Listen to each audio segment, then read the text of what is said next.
දැන් අපි යුද හමුදාපතිතුමාගේ අවධානය යොමු කරනවා. අපි විශේෂයෙන්ම හිටපු යුද හමුදාපතිවරයා කාලේ ආයි කියන්න ඕනේ නැහැ. මෙව අපි හැමදාම කියනවා. 2023 අවුරුද්දේ විතරක් මේ රණවිරුව 27000ක් ගෙදර ගිහිල්ලා ඉන්නේ. 27000ක් ගෙදර ගියා.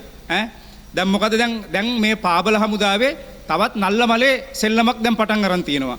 මොකද්ද සෙල්ලම? සිංහලෝන් කියලා මේ නිලධාරීන්ගේ වැඩසටහනක් තියෙනවා. හැම පාබල හමුදාවේ හැම ඒකකයකටම රුපියල් 5000යි ටිකට් පොත් 30ක් එවලා තියෙනවා විකුණන්න. දැන් මේව විකුණන්නේ කවුද? මේව විකුණන්නේ රණවිරුවෝ. මේ පජාත වැඩ කරන්න එපා. දෙන්න එපා හමුදාපතිතුමා. මේ ඉස්සෙල්ලා කරපුව දේවල් කරන්න එපා. මේ රණවිරුවන්ට ගෙදර ගිහිල්ලා කණ්ඩ බොණ්ඩ විදියක් නැහැ මේ රණවිරුවන්ට. අද පහ පාරවල් වල ගිහිල්ලා මේ රණවිරු ටික තමයි නිලධාරීන්ට සින්දු කියලා නටන්න ජෝගි දාන්න කොල්ලෝ ටික තමයි එළියට බහලා මේ සල්ලි හොයන්න වෙලා තියෙන්නේ. ඊට පස්සේ මොකද හැම ඒකකෙම අනුග්‍රාහකයෙක් හොයන්න ඕනි. රුපියල් ලක්ෂයක් ගානේ අනුග්‍රාහකයෙක් හොයලා දෙන්නත් ඕනි. ඒ නිසා යුද හමුදාපතිතුමා මේ දේවල් වල ඉඩ දෙන්න එපා. මොකද මේ අහිංසක රණවිරුවනේ පාරට බහැලා තැන් තැන් වල ගිහිල්ලා මේ සල්ලි හොයන්නේ. එහෙමනම් මෙහෙම කරන්න කිසිම ගැටලුවක් නැහැ.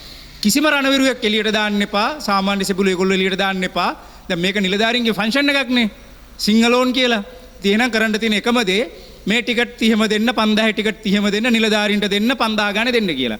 එතකොට විශ්‍රාමික නිලධාරීන් ඉන්නව නම් ඒගොල්ලන්ටත් කියන අනුග්‍රහයකද ඔක්කොම කරලා නිලධාරීන්ගේ වැඩක් නිසා නිලධාරී ටික විතරක් මේක කරගන්න. කොච්චර අසාධාරණයිද කියන්න. දැන් අර පහුගිය කාලේ බොහෝ අමාරුවෙන් සුපර් ක්‍රොස් එකේ අර නිවාඩු යන කොල්ලන්ට 5000 ටිකට් පොත් දෙක ගානේ දීලා තිබ්බා. කොච්චර කෑ ගහලා දපියක නැබැත්තුවේ. අන්තිමේදී සුපර් ක්‍රොස් එක ඉවරනහම මොකද කරන්නේ? ඔය එක රණවිරුකට හරියට කෑම් වෙලක් දෙනවද? නෑ. විශ්‍රාමික නිලධාරී ටිකයි සේවයේ නිලධාරී ටිකයි තමන්ගේ පවුල කට්ටියයි නිලධාරී නිවාසනයට ගිහිල්ලා එළි වෙනකම්ම කුඩු වෙන්න ගහලා ඕනනම් තව දවස් දෙකක් විතරත් ඕනනම් කාලා බීලා සැපේ සතුටින් යන එක තමයි වෙන්නේ. වෙන දෙයක් නෑනේ. ඒ නිසා හමුදාපතිතුමාගෙන් ඔබතුමාගේ මේ අවධානය යොමු කරනවා මේ සම්බන්ධව.